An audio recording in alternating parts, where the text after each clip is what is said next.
Hello बच्चों, आप सभी का स्वागत है आपके अपने YouTube चैनल में। आज के इस वीडियो में हम 2021 में होने वाले CBSE बोर्ड एग्ज़ाम के पैटर्न और सिलेबस के बारे में जानेंगे। हालांकि मैंने इससे पहले कई बार इस टॉपिक से रिलेटेड वीडियोस बनाई हुई है, लेकिन इसके बावजूद देखा जाए तो बच्चों के मन में अभी भी कन्फ्यूज़न है। तो कोई भी बच्चा कंफ्यूज ना रहे, इसीलिए आज की इस वीडियो में मैं आप लोग को सारे सब्जेक्ट से डिटेल में समझाने वाला हूं। अगर थोड़ी सी भी आपके मन में कन्फ्यूज़न होगी एग्ज़ाम के पैटर्न और सिलेबस को लेके, तो वीडियो को पूरा आप देखते रहें। तो चलिए शुरू करते हैं।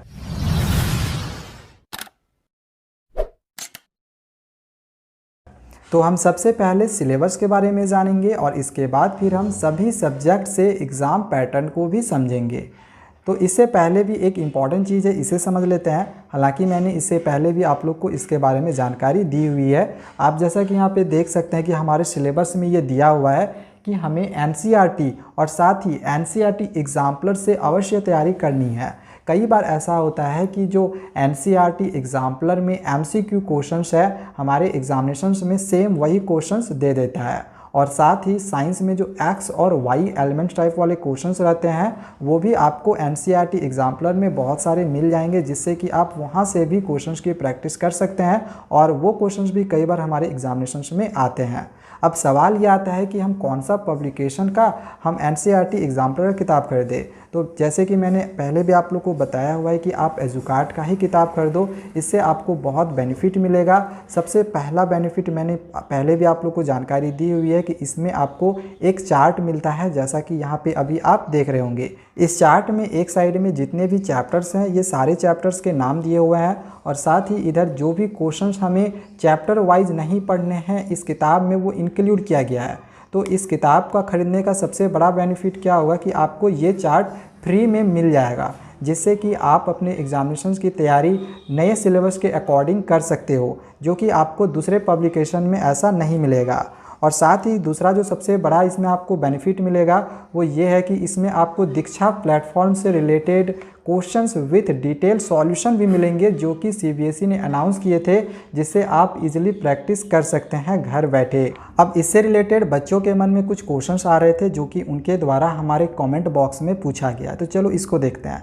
सबसे पहला क्वेश्चन ये था कि NCERT एग्जाम्पलर का कौन कौन सा सब्जेक्ट का किताब आता है। तो यहाँ पे मैं आपको बता दूं कि NCERT एग्जाम्पलर का मैथ्स का और साइंस का किताब आता है, तो आप इन दोनों ही किताब को खरीद लो।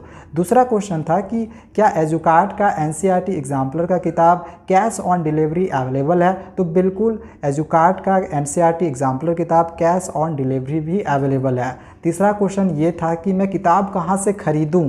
तो डिस्क्रिप्शन पे आपको एक लिंक मिलेगा, इस वीडियो के डिस्क्रिप्शन पे जाएं, वहाँ पे आपको एक लिंक मिलेगा, बाय लिंक वो है, आप उस पर क्लिक करके अमेजॉन से अच्छे डिस्काउंट में इस किताब को मंगा सकते हैं घर बैठे।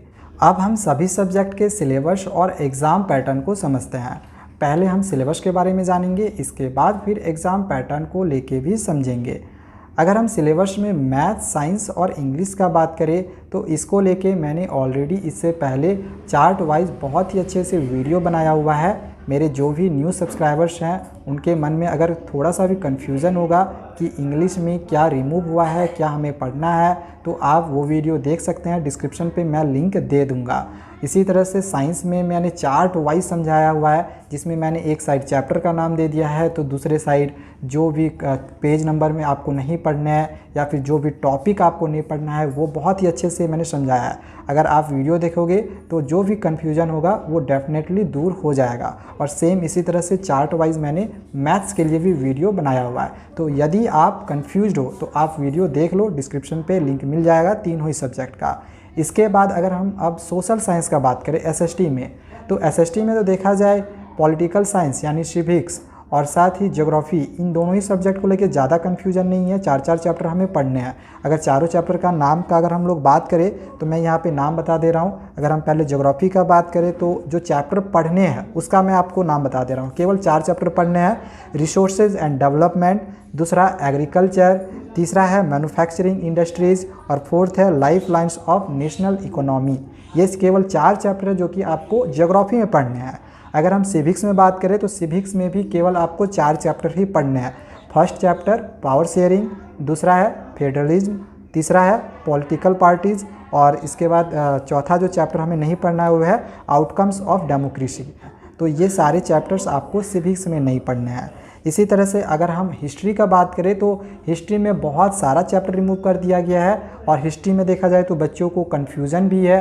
केवल 2 चैप्टर ही आपको पढ़ने हैं। बहुत सारे बच्चों का कमेंट्स आ रहा था कि 3 चैप्टर पढ़ने हैं, लेकिन 3 आपको नहीं पढ़ना है, ठीक है, ध्यान में रखना है। केवल 2 ही चैप्टर आपको पढ़ने हैं। एक चैप्टर है पहला जो आपका the rise of nationalism in Europe है, और इसके बाद थर्ड चैप्टर आपको पढ़ना है द नेशनलिज्म इन इंडिया, ठीक है, नेशनलिज्म इन इंडिया। तो 2 ही चैप्टर आपको पढ़ने हैं हिस्ट्री में, और बाकी जो कि आपके ऑप्शनल चैप्टर्स है जो कि आपके सिलेबस में दिए हुए हैं, तो उसमें ये भी इंक्लूड किया गया है कि ये दोनों चैप्टर जो कि ऑप्शनल है ये सिर्फ आपके पीरियोडिक टेस्ट में आएंगे, वो आपके बोर्ड एग्जामिनेशन 2021 में उससे क्वेश्चंस नहीं रहेगा। तो केवल 2 ही चैप्टर हमें अच्छे से प्रिपरेशंस करनी है, the rise of nationalism in Europe और द नेशनलिज्म इन इंडिया, ठीक है।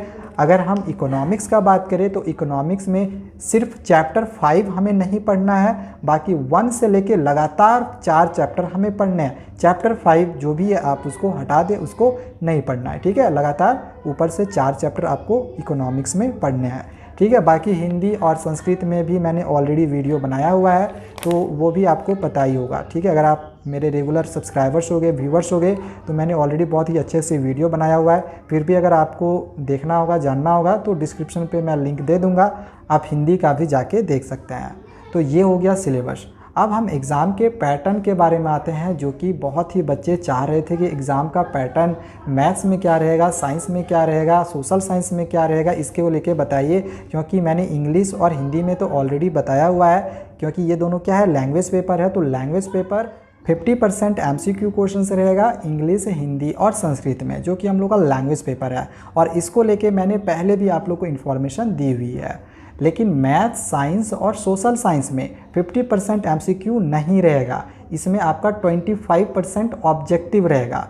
25% ऑब्जेक्टिव का मतलब हो गया कि 80 में 20 मार्क्स का ऑब्जेक्टिव 1 मार्क्स के क्वेश्चंस रहेंगे, जिसमें से 10 क्वेश्चंस MCQ रहेंगे, ठीक है। 10 क्वेश्चंस ही आपके MCQ मल्टीपल चॉइस क्वेश्चंस रहेगा। तो ये है एग्ज़ाम पैटर्न सभी सब्जेक्ट का। तो बस आज के लिए इतना ही, और भी इसी तरह की वीडियोस पाने के लिए चैनल को सब्सक्राइब करके रखें। Thank you.